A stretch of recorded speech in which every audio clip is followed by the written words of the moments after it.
So we have some fractions here to finish off the section with. I hope I can make them fit in the space allotted. We'll just see. So here's 3 times the square root. I gotta be careful that it doesn't look like the cube root. So I better put the 3 down here and make sure the square root sign keeps it from being an index. And 50 is 25 times 2. I'm still looking for perfect squares. And 49 is a perfect square, so we can leave it there. That's 5 squared, that's 7 squared. We know that. And then upstairs, the square root of 27, that's 9 times 3. 9 is a perfect square, and here is 4 times 3.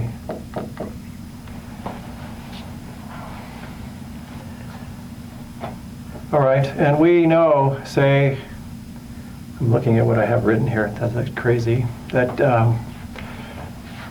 what the first thing turns into is 3 times the fraction, which is the square root of 25 times 2 on top, and the square root of 49 downstairs. And we got minus, now this is already that form, so I'll go 3 root 3 here, and 2 root 3 there, because that's, square root of 4 is 2, square root of 9 is 3.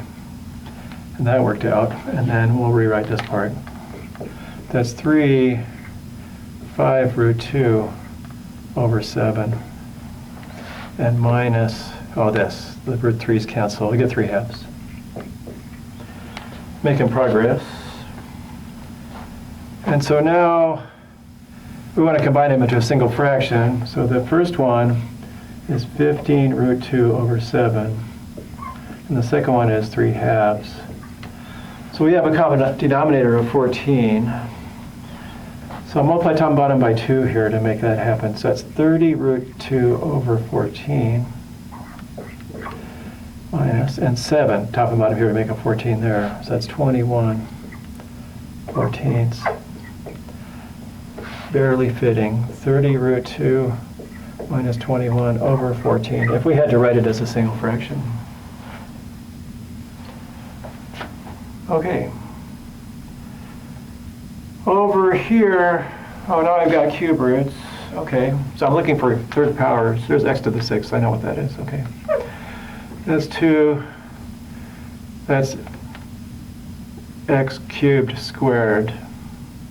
Sorry, x squared cubed. X squared cubed, like that.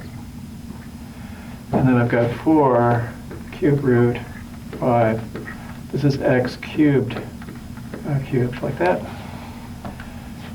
And then we'll write that as the cube root of 2 over x squared. And maybe I should put some intermediate steps. Let me think about that. So that's the cube root of 2 over the cube root of x squared cubed. And maybe I'll do it over here too. 4 cube root of 5 over the cube root of x cubed cubed. A lot of exponents floating around. That's a cube root.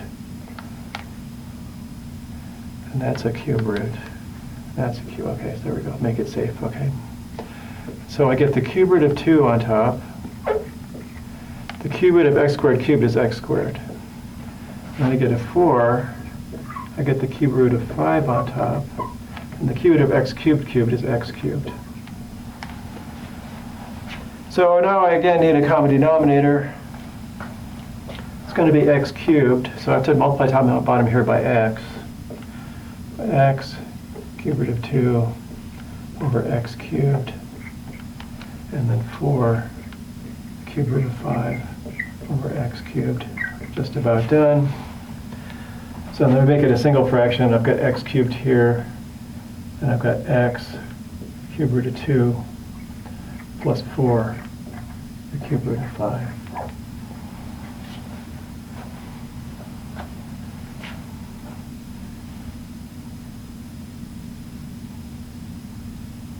I think we're all right.